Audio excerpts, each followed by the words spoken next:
Irmãos, em mais um episódio de Aprendendo com as Salvas, nas próximas 3 semanas, traremos a vocês um aprendizado acerca do livro Atos dos Apóstolos. Este tema já fora assunto aqui de nossa página em tempo passado. Porém agora, nestas próximas 3 semanas, temos a pretensão de auxiliá-los na leitura deste livro, trazendo a você os principais fatos e eventos que ocorreram quando o início da nossa igreja primitiva. Este livro, Atos dos Apóstolos, sem sombra de dúvidas, irmãos, tem um lugar muito especial nos escritos neotestamentários. O estudo deste livro nos levará a compreender melhor aquilo que ocorreu nas primeiras 3 décadas da nossa comunidade cristã. É por meio da leitura de Atos dos Apóstolos que conseguiremos entender melhor o início da obra missionária cristã, a divulgação da vida, ministério, morte e ressurreição de Jesus, e a própria propagação do Evangelho entre judeus e gentios. O recomendável, irmãos, é que você, junto conosco, possa não apenas assistir estes vídeos aqui na página, mas se disponha também a ler o livro Atos dos Apóstolos, de modo a permitir que o Espírito Santo de Deus trabalhe em você, te concedendo também revelações acerca das Escrituras Santas.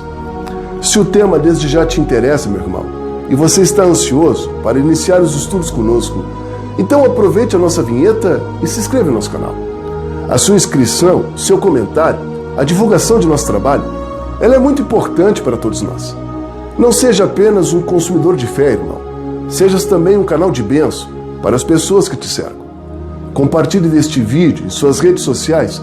Nos peça ele pelo WhatsApp. Espalhe a luz e a verdade de Jesus Cristo por onde quer que você ande. Não saia daí, querido. São apenas 10 segundinhos. Após a vinheta, caímos de cabeça nos estudos que te foram prometidos.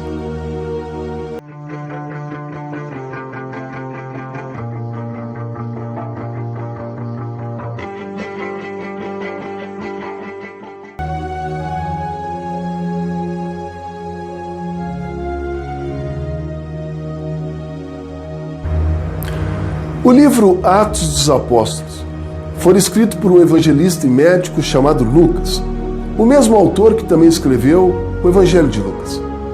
Lucas, muito provavelmente, era um gentil convertido que acompanhou o apóstolo Paulo em suas viagens missionárias. A Bíblia Sagrada fala muito pouco a respeito de Lucas. O que se sabe com certeza é que ele era médico, um homem extremamente culto e também dotado de conhecimentos acerca de investigações históricas. O livro começa com Lucas falando a Teófilo acerca da ascensão de Jesus Cristo, o seu aparecimento aos discípulos e da promessa vindoura do Espírito Santo de Deus. Jesus havia dado uma ordem bem clara aos seus discípulos, no sentido de que não saíssem de Jerusalém até que ocorresse o cumprimento da promessa da vinda do Espírito Santo. Os discípulos e outras pessoas recém-chegadas ao grupo residiam em um local chamado Cenáculo, que nada mais era do que um local onde se acredita que tenha ocorrido a última ceia.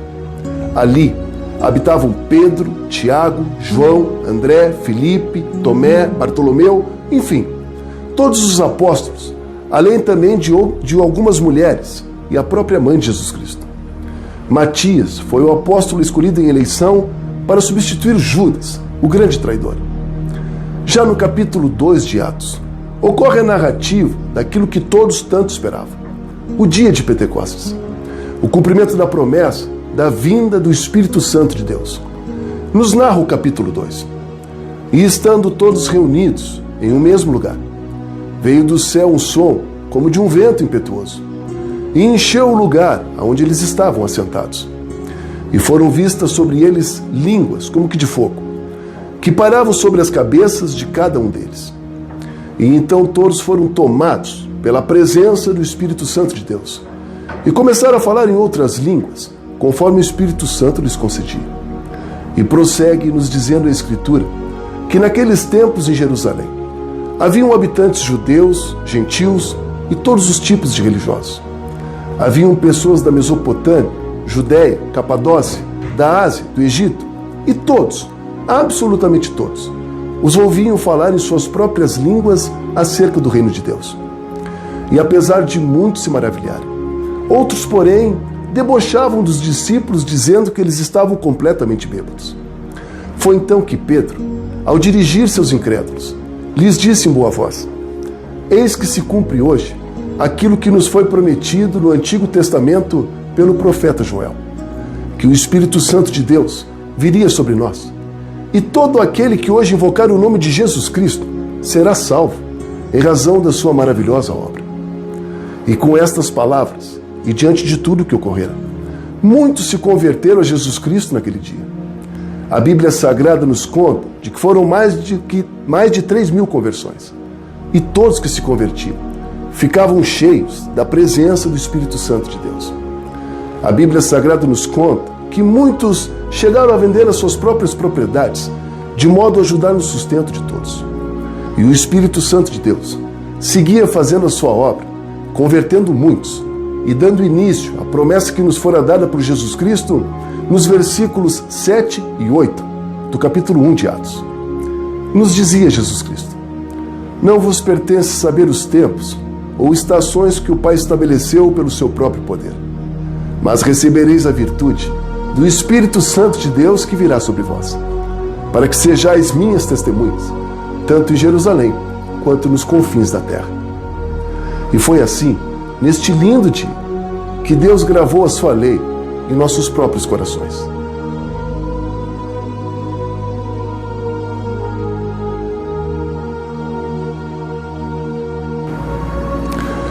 No capítulo 3 de Atos, ocorre um evento significativo e marcante deste livro. Pedro e João curam um popular coxo de nascença que há tempos pedia esmola junto à porta formosa do templo. Após o coxo lhes pedir dinheiro, Pedro, em público, se dirige ao pedinte falando: Não tenho prata nem ouro, mas o que tenho te dou. Em nome de Jesus Cristo Nazareno, levanta-te e ande. E incrivelmente, na presença de muitas pessoas, o coxo se levantou e se viu curado. E agradecido, louvava a Deus. E muitas pessoas, ao assistir o milagre, se admiraram do ocorrido. Estas pessoas conheciam o coxo, sabia que ele era deficiente de nascença, afinal ele pedia esmola naquele mesmo lugar durante muitos anos.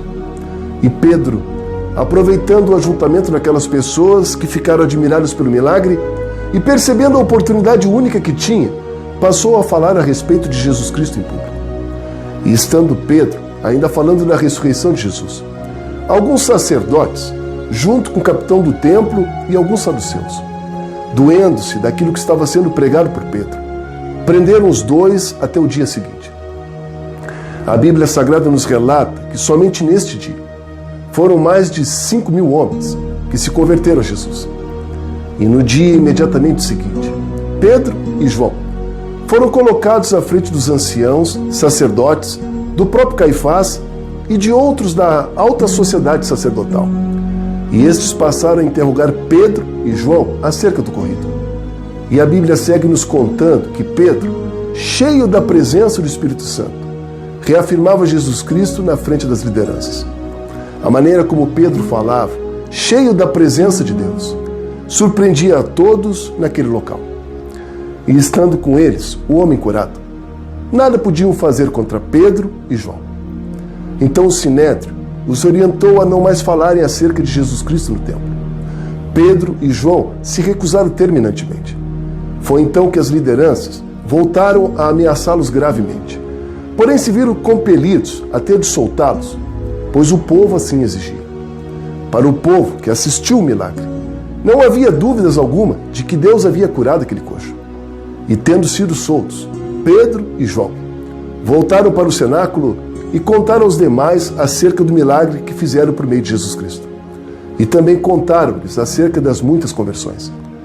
E todos seguiam orando fervorosamente e pedindo capacitação e ousadia do céu para seguirem levando a mensagem de Jesus Cristo. E a Bíblia Sagrada nos conta de que, mais uma vez, o lugar onde eles estavam foram tomados pela presença e poder do Espírito Santo. A Bíblia chega a nos relatar que, neste tempo, todos ali eram um só coração e uma só alma, e que todos estavam unidos pela pilastra que é Jesus Cristo.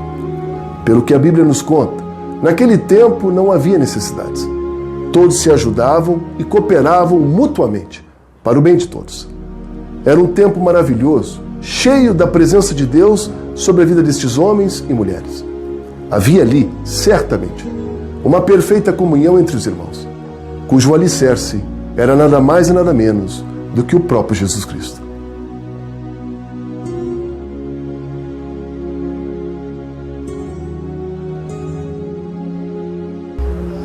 A Bíblia Sagrada nos conta de que no início do cristianismo, os apóstolos seguiam fazendo muitos prodígios em nome de Jesus Cristo e que o número de convertidos a Jesus crescia aos milhares. Várias pessoas de cidades vizinhas vinham até Jerusalém para ver os apóstolos e receberem mais de Jesus. Foi então que, mais uma vez, os sumos sacerdotes, juntamente com a seita dos saduceus, cheios de inveja, prenderam os apóstolos e os colocaram na prisão pública. Porém, a Bíblia nos relata de que naquela mesma noite, um anjo do Senhor abriu as portas da prisão, tirando todos de lá. E este mesmo anjo os orientou a irem ao templo e, mais uma vez, voltarem a pregar a verdade somente encontrada em Jesus. E todos assim fizeram. E quando os sacerdotes souberam do ocorrido, ordenaram que os trouxessem para dentro do sinédrio. Quando lá chegaram, foram mais uma vez advertidos de não trazerem para dentro do templo esta doutrina baseada em Jesus. Porém, Pedro, mais uma vez, se recusou, defendendo a sua fé verdadeira na presença das autoridades. E isto os enfureceu sobremaneira, e todos ali queriam matá-los. Foi nesta hora que Gamaliel, doutor da lei e venerado pelo povo, pediu tranquilidade a todos e solicitou que retirasse da sala os apóstolos. E tendo os apóstolos se retirado da sala, Gamaliel passou a citar os exemplos de Teudas e Judas, que, segundo ele, também conseguiram alguns adeptos por algum determinado tempo, porém depois acabaram se dispersando. Ele afirmou: não façamos nada a estes homens, pois se este movimento não for de Deus, ele rapidamente se dispersará. Agora, se o movimento for de Deus, nada há que possamos fazer. E eis que o conselho concordou com Gamaliel, libertando mais uma vez todos os apóstolos. Já no capítulo 6 de Atos, ocorre aquilo que se denomina da escolha dos 7 primeiros diáconos da igreja. Os apóstolos escolhem 7 homens, cheios da presença do Espírito Santo, de boa reputação e dotados de imensa sabedoria, cujo objetivo seria auxiliar os apóstolos nas atividades comuns da igreja. Desta forma, se escolheu então os 7 primeiros diáconos, a sabermos, Estevão, Filipe, Prócoro, Nicanor, Timão, Pármenas e Nicolau. Dentre estes 7 diáconos escolhidos, Estevão, sem dúvida, é o que mais temos notícias. A Bíblia Sagrada nos conta de que Estevão era um grande homem de Deus, cheio da presença do Espírito Santo e dotado de grande inteligência e sabedoria.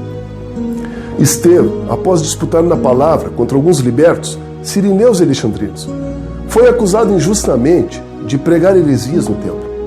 Levado a julgamento do Sinédrio, Estevão mantém a convicção de sua fé em Jesus.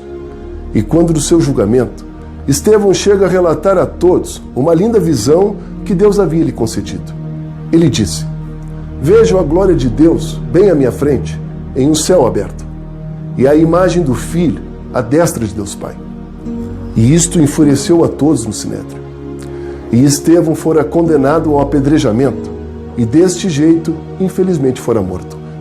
A Bíblia nos conta ainda que no ato do apedrejamento de Estevão, este homem cheio de mansidão e da presença de Deus sobre a sua vida, olhou para o céu e disse: Senhor Jesus, recebe neste momento o meu espírito. E a tudo isto, a Bíblia Sagrada nos diz ainda que um jovem chamado Saulo a tudo presenciou e consentiu.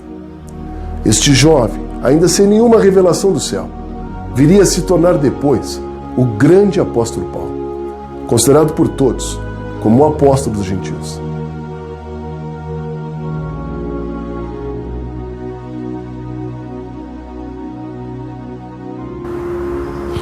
Após a morte de Estevão por apedrejamento, se iniciou em Jerusalém uma grande perseguição aos cristãos. E a grande maioria deles se viam compelidos a ter se dispersar pelas terras da Judéia e Samaria. A única exceção eram os apóstolos, que permaneceram em Jerusalém. Saulo, no entanto, passou a perseguir incansavelmente os cristãos nesse tempo, invadindo suas casas, arrastando homens e mulheres e os colocando na prisão. Tempos verdadeiramente difíceis se abateram sobre a igreja. No entanto, apesar de toda a perseguição da época, os cristãos continuavam a pregar a verdade somente encontrada em Jesus Cristo, e muitos milagres e conversões continuavam a acontecer. Filipe foi até a cidade de Samaria e, por meio de Jesus, fazia inúmeros prodígios. Muitas pessoas, aos milhares, se converteram na cidade de Samaria. E os apóstolos, ao saberem destas conversões, enviaram Pedro e João para auxiliar nos trabalhos. Muitas conversões ocorreram neste período, inclusive a conversão de um eunuco etíope, mordomo de Candence, a rainha dos etíopes. No capítulo 9 de Atos, Saulo pede autorização ao sumo sacerdote para ir até a cidade de Damasco, perseguir os cristãos de lá e os trazer cativos para Jerusalém. E é neste caminho a Damasco que ocorre a tão conhecida conversão de Paulo. Saulo aqui tem um encontro sobrenatural com Jesus. Ao presenciar à sua frente uma luz fortíssima, Saulo cai em terra e escuta Jesus Cristo dizendo: Saulo, Saulo, por que me persegues? E Saulo, ainda assustado com aquela voz e caído ao chão, pergunta: Quem és tu, Senhor? E o Messias responde: Eu sou Jesus, a quem tu persegues. Agora levanta-te, vai até a cidade de Damasco, e lá te será dito o que fazeres. Durante o restante do percurso até Damasco, se passaram cerca de 3 dias até chegar à cidade.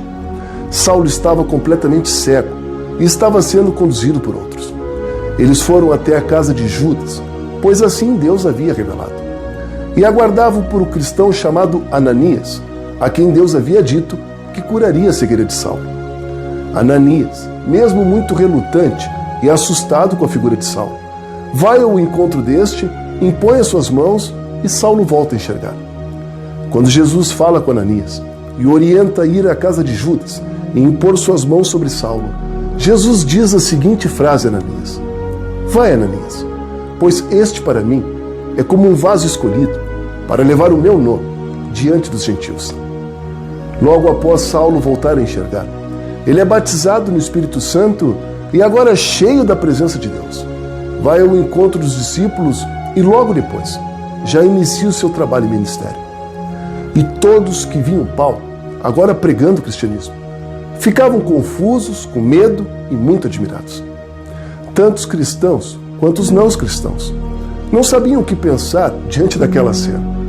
E a partir deste momento, Paulo passa também a ser perseguido e ameaçado de morte pelos sacerdotes, religiosos e lideranças da época.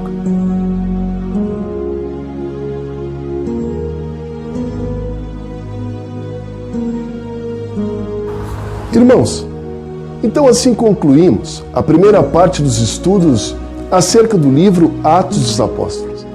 Espero sinceramente que neste primeiro vídeo o Espírito Santo de Deus já tenha falado com você de forma bastante especial. Semana que vem, queridos, continuaremos os nossos estudos acerca dos primeiros passos da Igreja Cristã. Se você gostou deste vídeo e tem aprendido bastante com este quadro Aprendendo com a Salvos, então deixe seu carinho, seu comentário, curta nossa página e se inscreva no nosso canal. É como te falei, irmão, no início deste vídeo, não seja apenas um consumidor da fé, sejas também um canal de bênção para as pessoas que estão ao seu redor. Compartilhe deste vídeo em suas redes sociais, nos peça a ele pelo WhatsApp. Nos ajude a levar a boa nova de Jesus ao mundo, afinal, salvos pela graça, é o que eu e você somos. Um grande abraço, um abençoado final de semana e lembre-se, a porta da graça, por pura misericórdia do nosso amado Jesus, ainda está aberta. Deus os abençoe poderosamente. Até semana que vem.